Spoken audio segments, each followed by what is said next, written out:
মুর্শিদাবাদের বড়ুয়ায় মুখ্যমন্ত্রীর নির্দেশকে প্রকাশ্যেই বুড়ো আঙুল দেখিয়ে রমরমিয়ে চলছে বালি মাফিয়াদের দৌরাত্ম্য। অবৈধভাবে বালি তোলার বিরুদ্ধে লিখিত অভিযোগ দায়ের বিডিওর কাছে। সেই অভিযোগে মুখ্যমন্ত্রীর দৃষ্টি আকর্ষণের দাবি জানানো হয়েছে। দেখুন।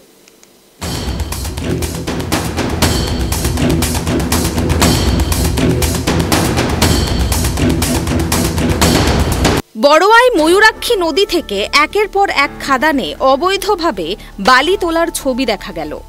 বালি মাফিয়াদের ভয়ে স্থানীয়রা মুখ খুলতে না চাইলেও প্রকাশ্যেই মুর্শিদাবাদের বড়ুয়া থানার অন্তর্গত নারায়ণপুর, রাজ্যধরপুর, রাজহাট, শিউলি এই সমস্ত জায়গাগুলো থেকে জেসিবি মেশিন দ্বারা ট্রাকের পর ট্রাক বালি তুলে তা পাচার হচ্ছে দিনের আলোয়। ইতিমধ্যেই এই অবৈধ কারবার বন্ধের দাবিতে বড়ুয়ার বিডিওর কাছে একটি লিখিত অভিযোগও দায়ের হয়েছে। সেই অভিযোগে মুখ্যমন্ত্রীর দৃষ্টি আকর্ষণের দাবিও করা হয়েছে।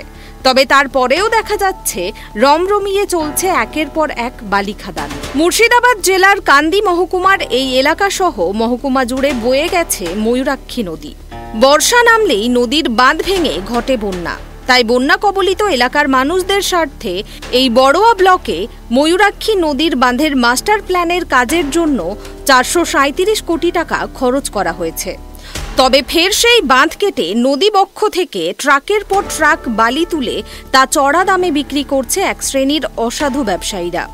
প্রশ্ন, প্রশাসনের চোখের সামনেই কিভাবে চলছে এই অবৈধ কারবার, যা রীতিমতো মুখ্যমন্ত্রী মমতা বন্দ্যোপাধ্যায় নিজেই নির্দেশ দিয়েছেন বন্ধের।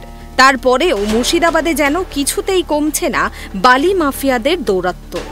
দেখুন, আমরা আমাদের মাননীয় মুখ্যমন্ত্রী তিনি যেভাবে নির্দেশ দেবে সেই নির্দেশের বাইরে, আর সেই সরকারের যে নির্দেশকে যদি কেউ বুড়ো আঙুল দেখিয়ে যদি অবৈধ কাজের সঙ্গে যুক্ত হয়, যদি অবৈধ বালি এইভাবে তুলে, আমরা তার তীব্র প্রতিবাদ জানাচ্ছি এবং আগামী দিনেও আমরা সমস্ত ঘাটগুলোকে লিখিত আকারে ড্রাফটিং করে আমরা মাননীয় মুখ্যমন্ত্রীর দপ্তরে দেব এবং সেই সঙ্গে এখানকার যেনারা আধিকারিক রয়েছেন বিএলও দপ্তরে তিনারাও তাদের কিছু অফিসার, তাদের কিছু লোক তারা এই অবৈধ কাজের সঙ্গে যুক্ত রয়েছেন। আমরা বারবার বলছি, তার কারণ আপনারা জানেন যে বিরোধী রাজনৈতিক দলগুলা বারবার তৃণমূল কংগ্রেসের নামে উল্টোপাল্টা কথাবার্তা বলে, তৃণমূল কংগ্রেসের নামে চোর বলে, তৃণমূল কংগ্রেসের নামে ডাকাত বলে।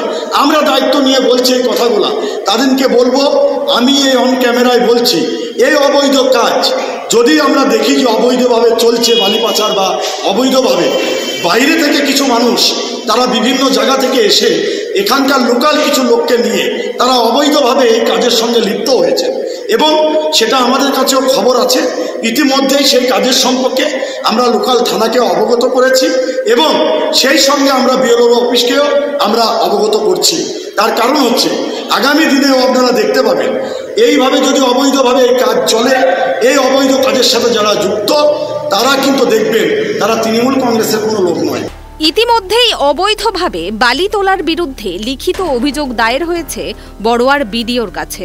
সেই অভিযোগে মুখ্যমন্ত্রীর দৃষ্টি আকর্ষণের দাবিও জানানো হয়েছে।